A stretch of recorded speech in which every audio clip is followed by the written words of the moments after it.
Chewing thread இருக்கும். அதாவது நம்ம தையல் நூல் இருக்கு இல்லையா, இந்த த்ரெட்டை எடுத்துக்கிட்டு நான் இந்த த்ரெட்லேருந்து இந்த த்ரெட்டை எடுக்கிறேன். இந்த த்ரெட்டை எடுத்து இதில் தான் ஃபஸ்ட்டு செயின் ஸ்டிச் போடணும். ஒரு ஸ்கேல் எடுத்து பேனா வச்சு இதில் ஒரு கோடு போட்டுக்கோங்க. கோடு போட்டதுக்கப்புறம் எடுத்துட்டு இந்த த்ரெட் எடுத்து இதில் நல்லா நாட் போட்டுக்கோங்க. நல்லா உருண்டையாக வர்ற மாதிரி, ஊசியில் குத்தி வெளியே வந்துடக்கூடாது. உருண்டையாக வர மாதிரி இந்த மாதிரி நாட் போட்டுக்கோங்க. நல்லா பெரிய நாட்டாக போட்டுட்டு இந்த விரலை இங்கே வச்சு இப்படி பிடிச்சிட்டு இதை கீழே கொண்டு வாங்க.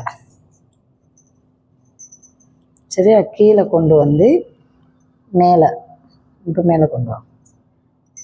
மேலே என்ன பண்ணுறோம், இந்த இடத்துல ஊசியை, அதாவது நம்மளோட எழுத்து வந்து நம்ம சைடு இருக்கணும். 14 இன்ச்சுன்னு இருக்கு இல்லையா, அதாவது 14 இன்ச்சுன்ட்டு இருக்கும். அது நம்மளோட பக்கமும் ஆப்போசிட்டில் துளிப்புன்னு இருக்கும்.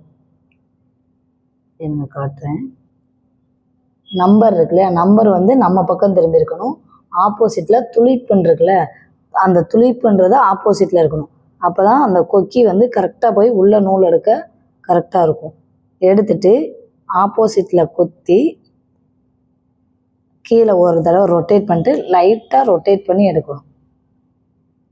நல்லா பாருங்கள், இப்படி குத்தி ரொட்டேட் பண்ணி இப்படி எடுக்கணும்.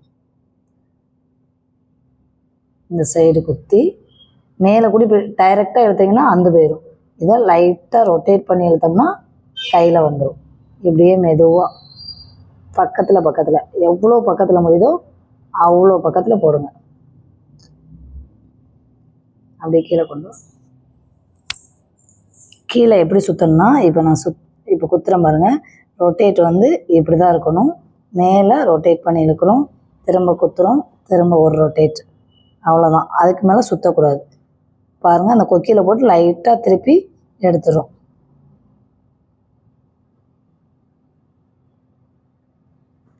இப்படியே குத்திக்கிட்டே வந்தாலே செயின் த்ரெட் அழகாக வரும். இதே மாதிரி இப்படியே லாஸ்ட்டு வர ஒரு செயின் ஸ்டிச், அதாவது ஒரு ஸ்கேல் அளவு போடுங்க. அப்போ தான் உங்களுக்கு கை வந்து வரும். ஒரு ஸ்கேல் அளவு, ஃபுல் ஸ்கேல் அளவு போட்டுட்டு லாஸ்ட்டு வர போடுங்க. ஓகேவா? இப்போது லாஸ்ட்டாக எண்ணாட் போடுறோம். எண்ணாட் போடுற பாருங்கள்.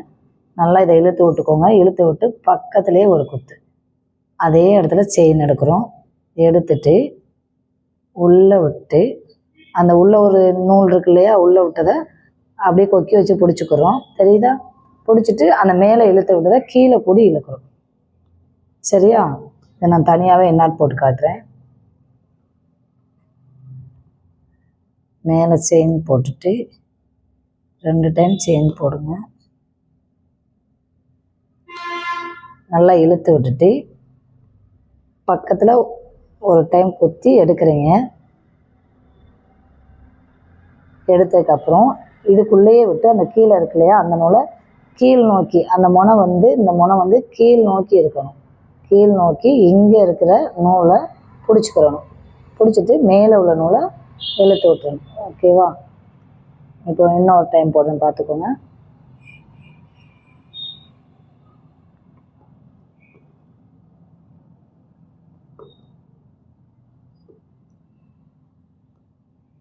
பொறுமையாக பார்த்தாலே தெரியும். நல்லா பொறுமையாக பாருங்கள். மேலே இழுத்து விட்டு பக்கத்துலேயே ஒரு குத்து குத்தி திரும்ப எடுத்துகிட்டு வரோம்.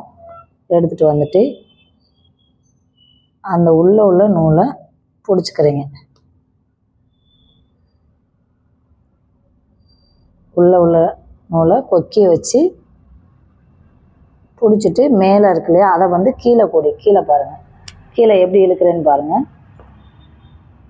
கீழே கூடி மெதுவாக இழுத்தீங்கன்னா மேலே நாட்டு விழுந்துடும். அப்போ 2 ஊசி எடுத்தாலும் கீழே இழுக்காது. ஓகேவா? இதான் எண் நாட்டு.